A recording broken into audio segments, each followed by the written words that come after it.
The Times of India, 30th of October 2023, aggressive China steps its efforts to control the Indian Ocean, what this means for India. China is launching an all-out assault on the Indian subcontinent, and Pakistan has forgotten its original purpose as a buffer state to safeguard India after being brainwashed by Islam. Two publications raise concerns about China's intentions in the Indian Ocean. First, the Chinese and Pakistani fleets will undertake a cooperative maritime exercise called Sea Guardians in the northern Arabian Sea.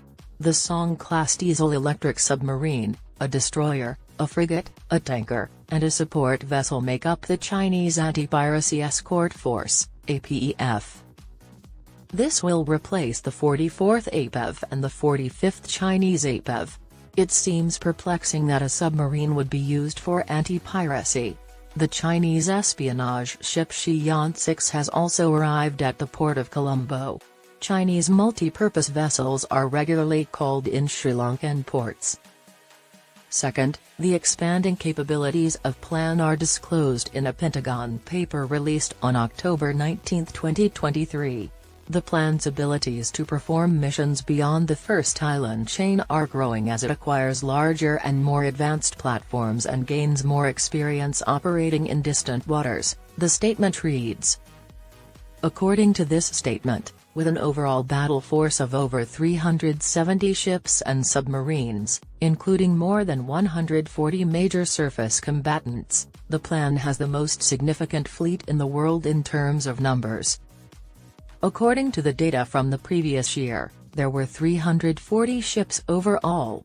According to the report, it is expected to rise to 395 ships by 2025 and 435 ships by 2030. The plan mainly comprises 3 aircraft carriers, consisting of contemporary multi-mission boats and submarines. Notably, it possesses 3 amphibious assault ships, LHA, of the Shi-Yan class, and a 4th is being built.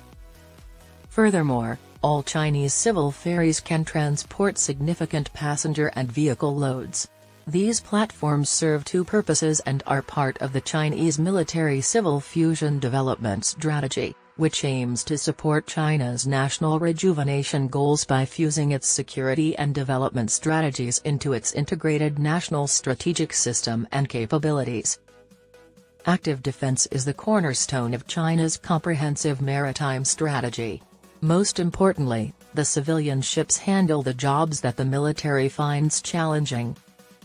China used commercial ships to bolster its claims to drop anchor in the East Sea/South China Sea (SCS) for more than 280 days. These vessels discourage foreign trawlers from conducting business there. China authorized the use of aerial, shipborne, and handheld weaponry by its Coast Guard against foreign vessels in the jurisdiction of its waters in 2021. Significantly, the Central Military Commission currently oversees the Coast Guard's operations.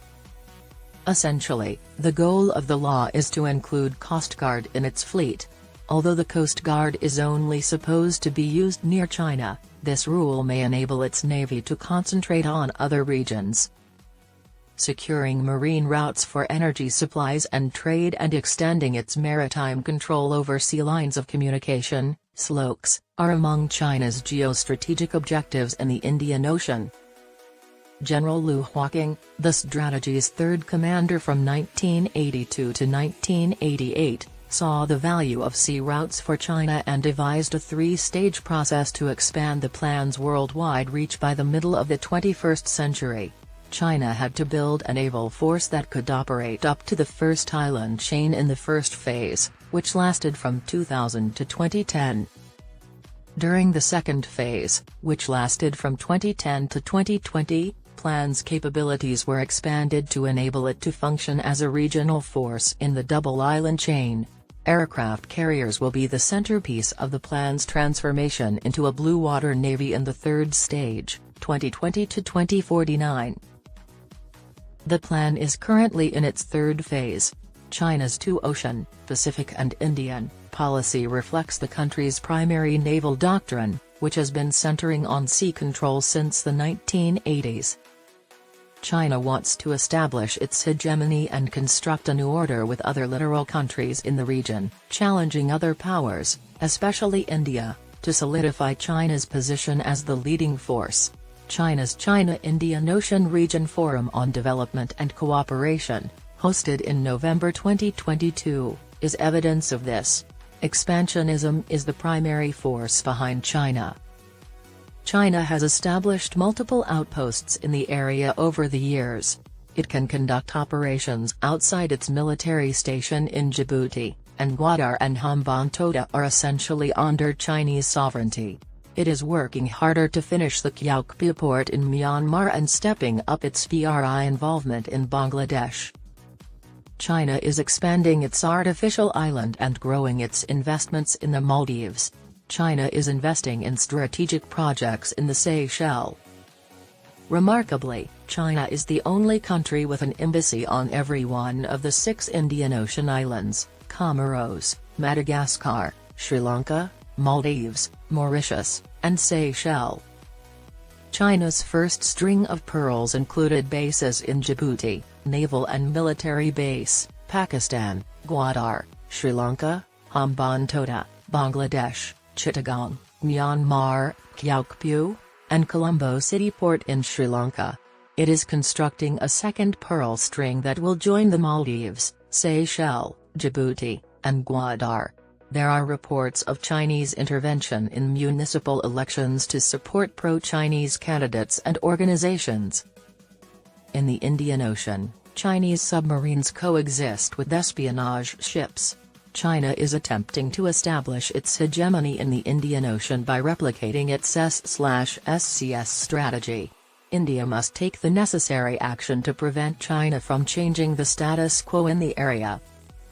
Despite India's close relationships with the nations in the region, pragmatism dictates that China's growing use of influence operations, debt trap diplomacy, and force projection against smaller countries to exert pressure on them must be effectively countered. As stated by India's Defence Minister Shri Rajnath Singh at the 4th Goa Maritime Conclave, might is right has no place in a maritime order and that nations should work together in the long term to uphold the UNCLOS. To promote cooperation and guarantee that no nation exercises hegemony over another, he continued, fair rules of engagement are crucial. Visible advantages to the countries through the Indo-Pacific Oceans Initiative, IPOI, and the Indo-Pacific Economic Framework, IPEF, are desperately needed in the current climate. Simultaneously, more should be done to make Chinese espionage ineffectual by employing cutting-edge technology to spoof communications and block signals. According to reports, India installed a barrier in August 2022 specifically for this purpose.